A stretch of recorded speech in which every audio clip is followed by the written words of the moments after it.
आप जब संपर्क साधते हैं तो कैसे साधते हैं? मतलब आप अपने विचार में संपर्क साधते हैं? ध्यान विधि, ये आदिकाल की परंपरा है। ध्यान विधि, जिस परंपरा को हमारे पूज्यपाद दादा गुरुदेव ने हमें दी है, वह एक विधि ध्यान विधि है, आभास विधि। मन में आभास होता है, मन में तरंग जागती है कि अमुक व्यक्ति आएगा, उससे उसकी यह ऐसी पीड़ा हो सकती है। हम उसको राम नाम ले करके और कलमबद्ध कर देते हो। ईश्वर की कृपा से ये सनातन की ताकत है कि वो सत्य निकलता है। और हम आपको बहुत अच्छे से जवाब दें कि सनातन में क्या ताकत होती है। कितने भी ये पादरी और मौलवी हैं पूरे दुनिया के, बागेश्वर धाम की इस आभास और इस शक्ति का सामना नहीं कर सकते।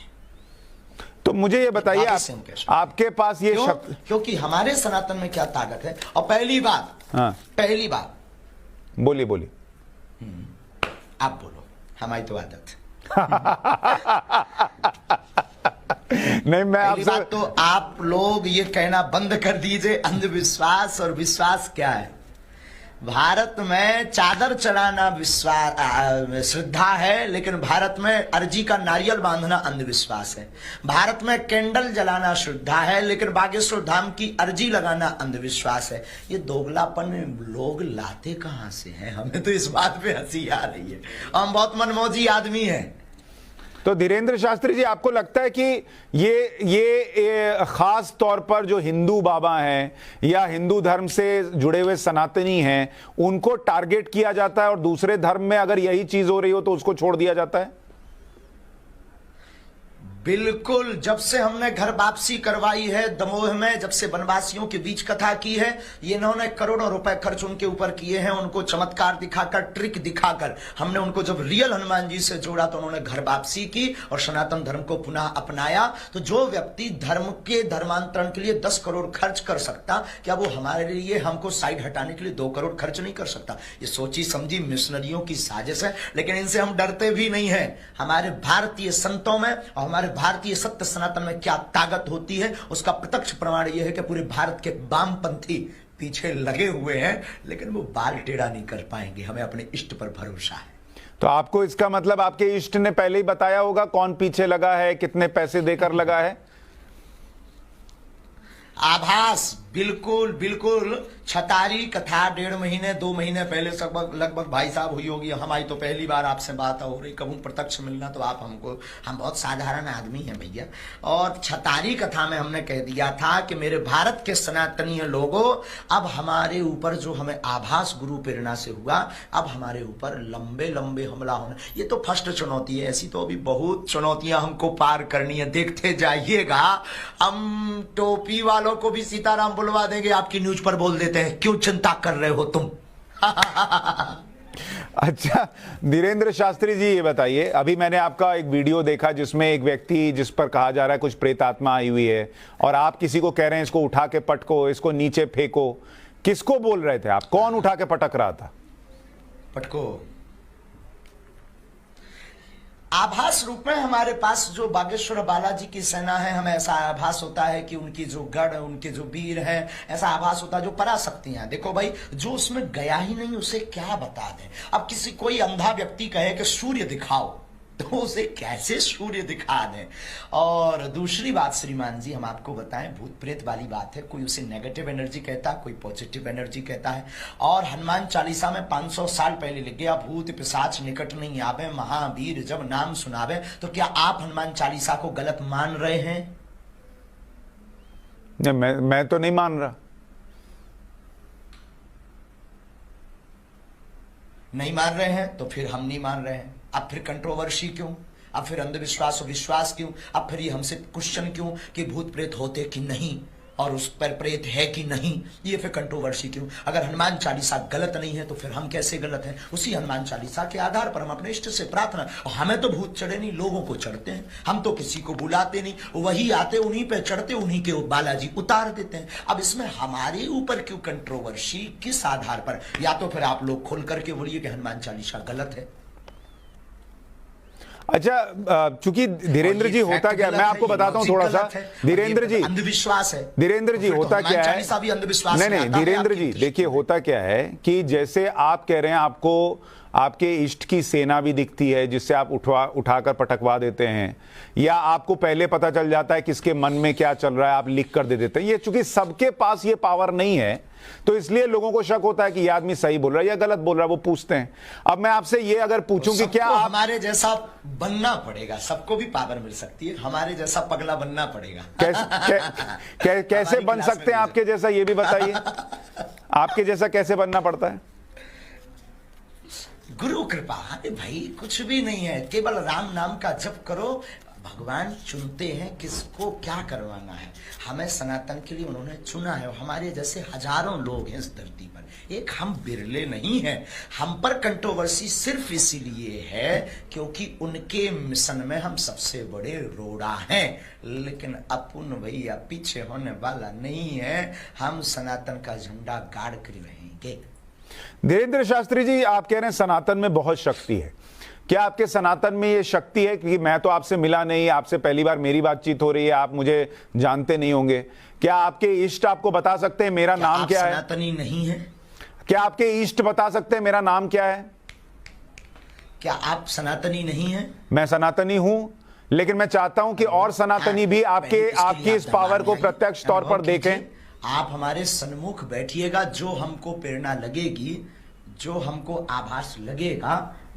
अरे हम पूरी बात बोल लें? जी जी। हेलो जी, बोलिए बोलिए। हेलो, हाँ हाँ, हमने कहा कि हम जो है, आप हमारे सन्मुख आइए, हमें जो भी आभास लगेगा उसकी एक परंपरा है। हम कोई जादूगर नहीं है कि कोई भी बोले खेल दिखा दो। हमारी एक गद्दी की महिमा है और परंपरा है। कल यहाँ पर खुला हुआ दरबार लगना है 20 और 21 को। हम कोई बंद कमरे में दरबार करते नहीं हैं, हम कोई लोगों से रुपया लेते नहीं हैं, हम किसी को बुलाते नहीं हैं। हमारा लाखों लोगों के बीच में दरबार लगता है और लाखों लोग अपने से आते हैं। तो भाई कुछ ना कुछ तो जोरदार का तमाचा है और उसके लिए आप आइएगा, वरना आप वहीं बैठे बैठे कृपा पा जाएंगे तो फिर तो ऐसी पूरी दुनिया पा जाएगी। फिर कौन हनुमान जी के पास आएगा? I am not magician, I am real सनातनी डिवोटी। तो धीरेन्द्र जी, मैं थोड़ा सा इसको और दर्शकों के लिहाज से पूछ रहा हूं आपसे। जी अब दिखाओ। धीरेन्द्र जी, मैं बस दर्शकों के लिहाज से पूछ रहा हूं कि क्या इसका मतलब आपका एक दायरा है कि कितनी दूर पर कोई व्यक्ति हो, आपके आसपास हो, तभी उसके बारे में आप जान सकते हैं?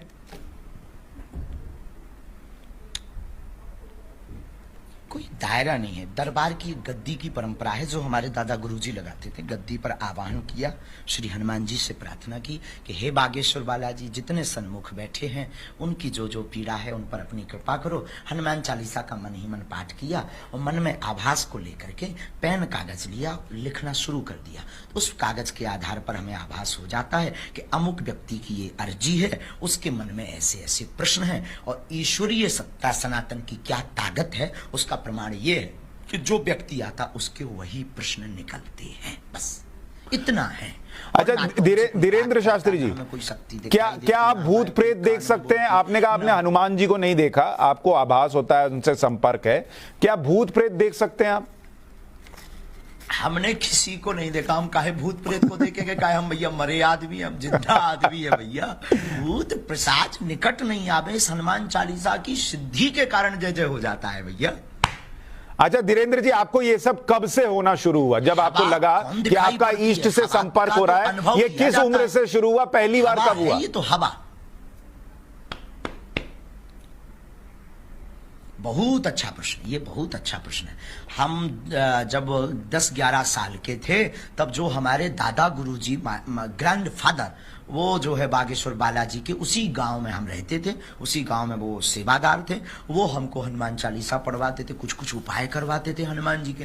तो हम 10-11 साल की अवस्था से वो उपाय करने लगे। फिर हमको 12-13 साल में आभास होने लगा। वो तो गुरु पकड़ते हैं अपने शिष्य को। हमको आभास होने लगा कि ये व्यक्ति आ रहा, हमसे ऐसे बात करेगा, ये अपना नाम ये बताएगा।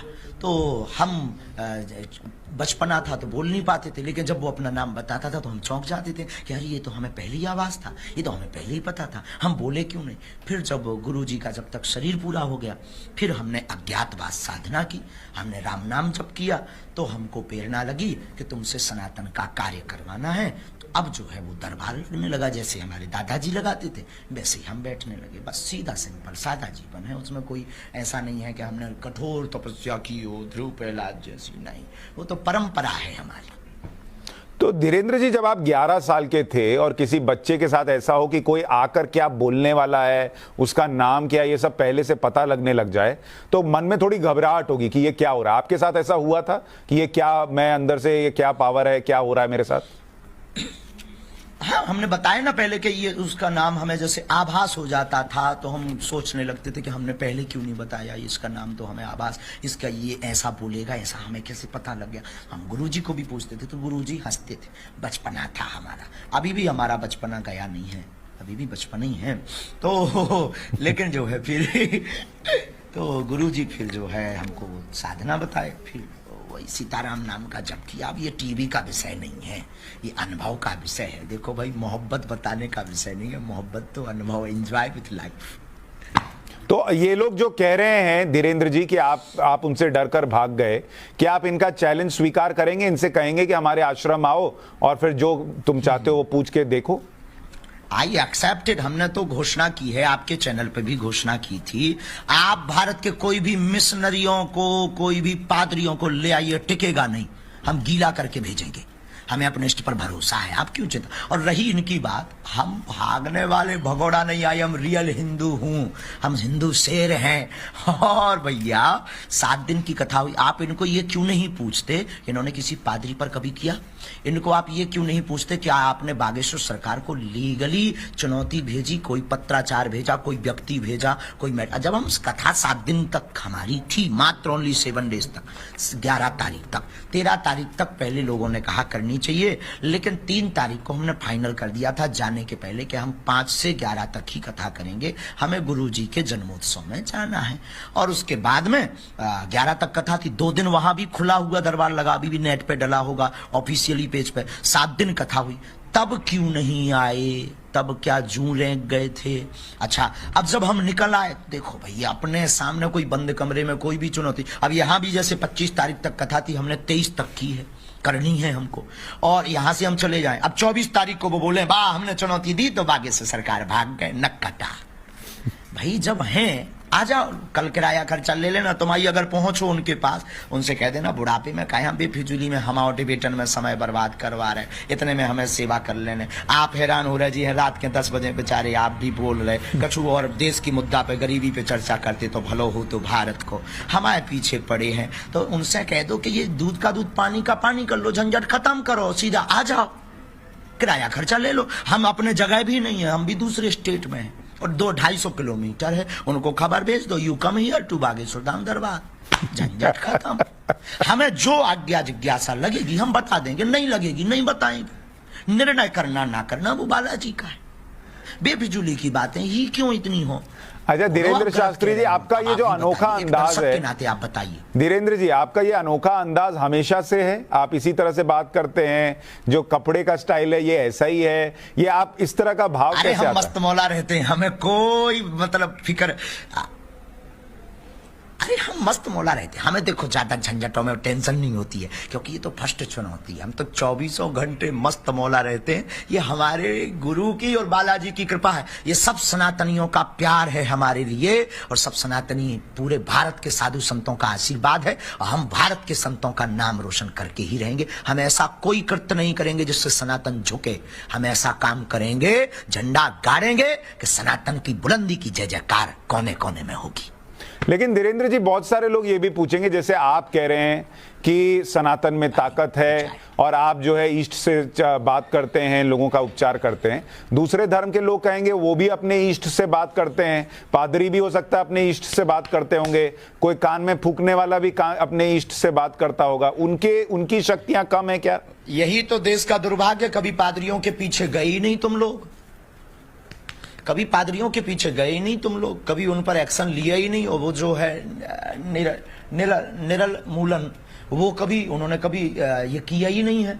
और ये हिंदू सॉफ्ट कॉर्नर है, सनातनी हिंदू, हर बार इन्हीं संतों को टारगेट बनाया जाता है। लेकिन हम टारगेट बनने वाले नहीं हैं भाई साहब, हमारे साथ आप लोग हो, क्योंकि आप भी तो सनातनी ही हो और आप भी हिंदू ही हो और मानव भी तो हो आप। हम किसी के रुपया लेते हो, हम किसी को पाखंड फैलाते हो, हम किसी को धमकी देते हो, हम किसी के ये दावा करते हो कि हम तुम्हारा कैंसर ठीक कर देंगे। हम तो अपने इष्ट से प्रार्थना वर करते हैं, हम किसी को बुलाते हो। अब कोई आ जाता है तो हम क्या करें श्रीमान जी। तो एक बात बताइए, आपके इष्ट आपके कहने पर किसी का इलाज कर देते हैं, उसी व्यक्ति के खुद के उन इष्ट से कहने पर इलाज क्यों नहीं करते? अरे भाई फिर वही बात, इष्ट हमारे गुलाम थोड़ी है, हम उनके चरणों के सेवक हैं। ये प्रार्थना में, साधना में, तपस्या में, ध्यान में ये ताकत है, वैदिक मंत्रों में। हम ये बताना चाह रहे हैं बस। अच्छा ये बताइए, आप जहां हैं वहां ठंड कम है या आपको भी राहुल गांधी की तरह ठंड कम लगती है? अरे नहीं नहीं, यो देखो हम कंबल पहने, ठंड कम नहीं है हमको। कंबल पहने, ये कश्मीरी कंबल पहने हैं भैया। और आप कभी आना, एक आध बार जरूर आना आप, बाय न्यूज चैनल के एंकर बन के नहीं, साधारण एक स्नेहत्व के नाते, मानवता के नाते हमें लगता है आपको करीब से हमें देखना चाहिए और हमारे दरबार को ऑब्जर्व करना चाहिए।